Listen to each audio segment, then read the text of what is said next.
식물은 벌에게 한 방울의 꿀을 선물하고 꽃가루를 부탁합니다. 그래서 저마다 중매쟁이의 눈에 띄기 위해 커다란 꽃을 피우기 마련이죠. 꽃이 작은 잡초는 어떻게 살아왔을까요? 곤충이 짝짓기로 후손을 남기는 것처럼 식물은 우수한 씨앗을 남겨야 하죠. 짝을 찾아 이동할 수 없는 식물은 곤충의 선택을 받아야만 합니다. 다른 꽃의 꽃가루를 암술 머리에 묻혀야 비로소 씨앗 만들기 작전이 시작되니까요. 잡초는 곤충의 눈길을 사로잡기 위해 꽃을 다양하게 업그레이드 시킵니다.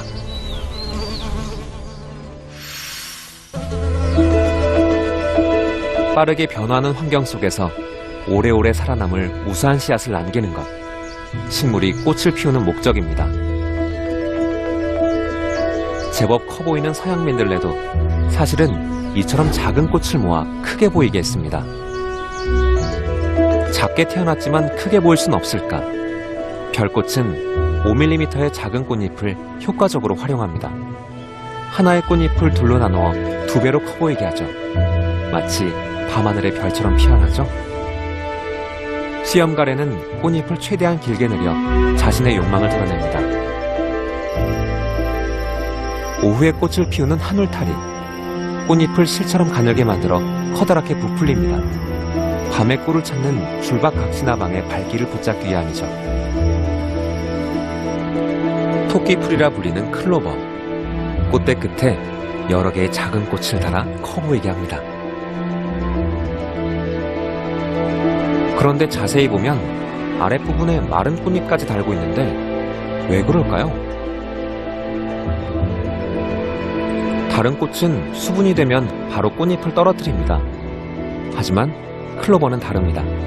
시든 꽃잎을 버리지 않고 차곡차곡 쌓아 마지막 한 송이가 수분이 될 때까지 꽃을 커 보이게 하죠. 털녘귀는 핑크빛 꽃받침을 꽃으로 활용합니다. 꽃봉오리와 시든 꽃조차 핑크색을 유지해 꽃줄기 전체를 하나의 커다란 꽃처럼 보이게 합니다.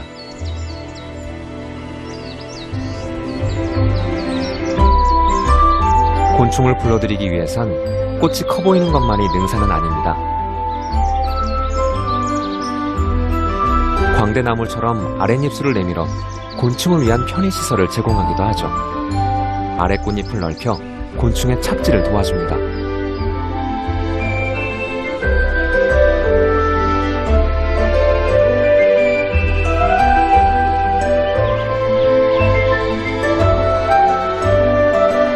넓은 착륙장에 앉아 편안하게 꿀을 빠는 곤충. 한결 여유가 있어 보입니다.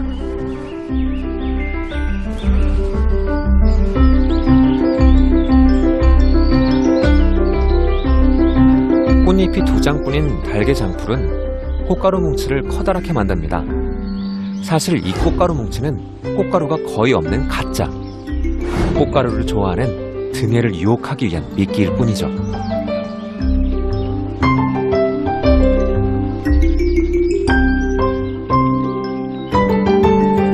무록잠은 벌의 습성을 이용해 다른 꽃의 꽃가루를 잡아두려 합니다.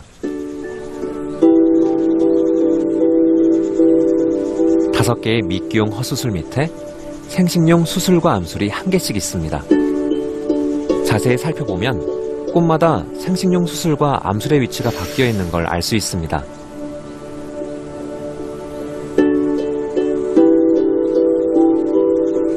위의 꽃은 암술이 오른쪽에, 아래엔 왼쪽에 위치해 있는데 여기에 비밀이 있죠. 이 꽃 저 꽃 옮겨다니며 꿀을 빠는 벌의 뒷다리를 겨냥한 겁니다. 벌이 다른 꽃에서 묻혀온 꽃가루를 정확하게 전달받고 동시에 자신의 유전자를 가진 꽃가루를 다른 꽃에 전달해 주려는 속셈입니다.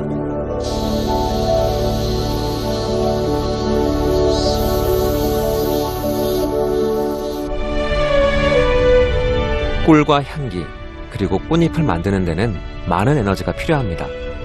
따라서 곤충보다 바람을 선택해 꽃가루를 옮기는 잡초가 훨씬 많습니다.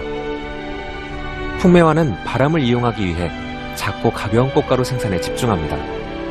높은 꽃대도 도움이 되죠.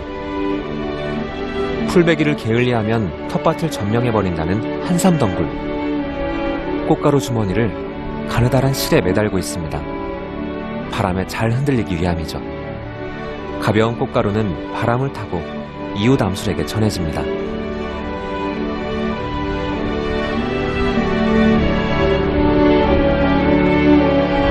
곤충을 유인할 필요가 없으니 꽃잎을 만들 필요가 없습니다.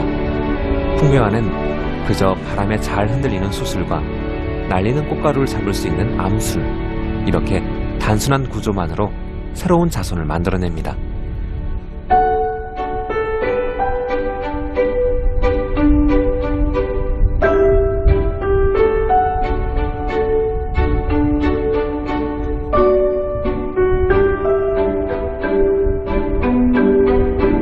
바람에 날리는 꽃가루를 깃털처럼 생긴 암술로 쉽게 붙잡을 수 있죠. 차도엽, 나도물통이는 꽃필 무렵의 키가 겨우 10cm 정도입니다. 작은 키를 극복하는 방법은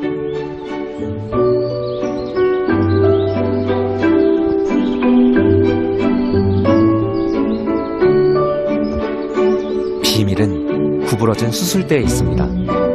구부러진 수술대가 자라면서 장력이 최고조에 달했을 때 꽃가루 주머니가 턱에서 빠져나오며 꽃가루를 발사합니다.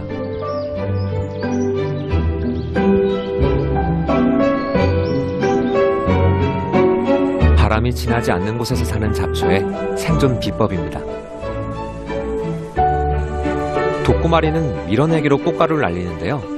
손가락 모양의 꽃술에 꽃가루를 쥐어내밀고 꽃술을 다시 집어넣으면서 남은 꽃가루를 모두 털어내죠. 쑥도 마찬가지. 안 되면 되게 하라. 잡초가 열악한 환경 속에서도 꿋꿋이 살아가는 방법입니다.